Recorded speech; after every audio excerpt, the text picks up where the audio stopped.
દરેક ભાઈના હાથમાં રાખડી બંધાતી નથી, પરંતુ કેટલાય ભાઈઓના દિલમાં બહેનની ખોટ બંધાઈ રહે છે.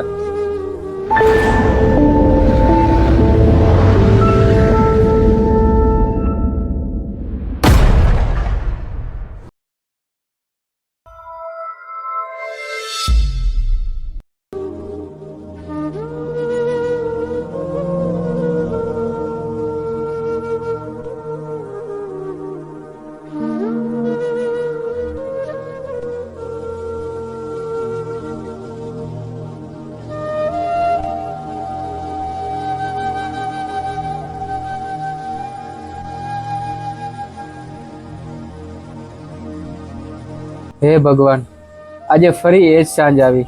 કાલે ફરી રક્ષાબંધન છે. આખું વર્ષ તો કોઈ રીતે પસાર થઈ જાય છે, પણ જ્યારે આ રક્ષાબંધન આવે છે ત્યારે અંદરથી દિલ તૂટી જાય છે.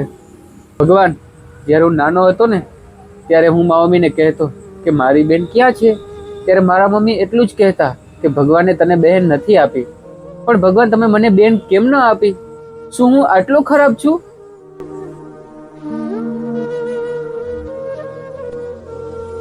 તમે જાણો છો, બાળપણમાં હું જ્યારે નાનો હતો ને ત્યારે રક્ષાબંધનના દિવસે હું ઘરની બહાર ન નીકળતો, કારણ કે દરેક ઘરમાં બહેન તેના ભાઈને રાખડી બાંધે છે.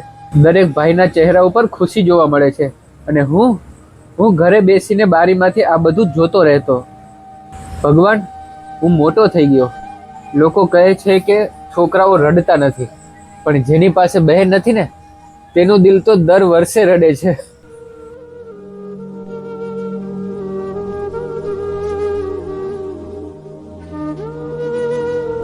આ હાથ પર ક્યારેય રાખડી બંધાઈ નથી. ક્યારેય કોઈ બહેને કહ્યું નથી કે ભાઈ મારી રક્ષા કરજે. હું પણ કોઈ માટે ઊભો રહેવા માંગતો હતો. ભગવાન, હું જ્યારે બજારમાં નીકળતો ને ત્યારે કેટલીક બહેનો તેના ભાઈઓ માટે રાખડી પસંદ કરતી હોય છે. ભાઈઓ તેમની સાથે મજાક કરતા હોય છે, તેમના માટે ભેટ ખરીદતા હોય છે, અને હું ત્યાં ઊભો રહીને આ બધું જોતો હોઉં છું. અને પછી હું ત્યાંથી શાંતિથી નીકળી જાઉં છું, કારણ કે મારા માટે ખરીદવા જેવી કોઈ રાખડી જ નથી. ભગવાન, મારા મિત્રો જ્યારે કહે છે ને કે મેં મારી બહેનને આ ગિફ્ટ આપ્યું, મારી બહેને મારા માટે આ ખાસ મીઠાઈ બનાવી, ત્યારે હું હસીને તેને કહું છું કે વાહ, બહુ સારું. પણ ભગવાન, આ હાસ્ય પાછળ કેટલું દુઃખ છુપાયેલું છે તે કોઈ નથી જાણતું.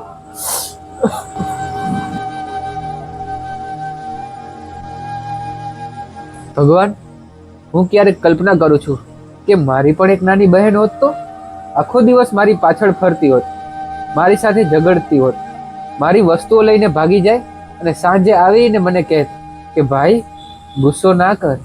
હું એને નિશાળે મૂકવા જાઉં, એના માટે ચોકલેટ લઉં, અને જે કોઈ પણ એને હેરાન કરે ને એની સામે ઊભો રહી જાઉં. અને એના પછીના દિવસે રક્ષાબંધન મને રાખડી બાંધે અને કહેત કે મારો ભાઈ દુનિયાનો સૌથી સારો ભાઈ છે. પણ આ બધું તો માત્ર કલ્પના જ છે ને ભગવાન.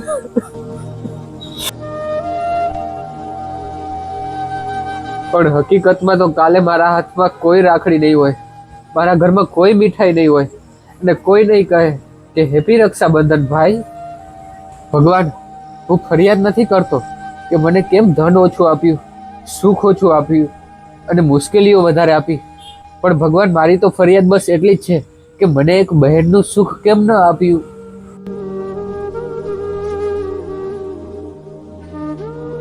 ભગવાન, જો આવતા જન્મ જેવું કાંઈ હોય ને તો મને દુનિયાની સૌથી પ્રેમાળ બહેન આપજો. અને હું ભલે ગરીબ હોઉં પણ મારા હાથમાં રાખડી બંધાય ને એવી કૃપા કરજો ભગવાન. અને જેની પાસે બેન છે તેની કિંમત ક્યારેય ભૂલતા નહીં, કારણ કે દુનિયામાં ઘણા એવા ભાઈઓ પણ છે જે એક રાખડી માટે આખું વરસ રાહ જોતા હોય છે. બસ ભગવાન, આટલું જ કહેવું હતું. હવે ઘણો સમય થઈ ગયો, હું જાઉં છું.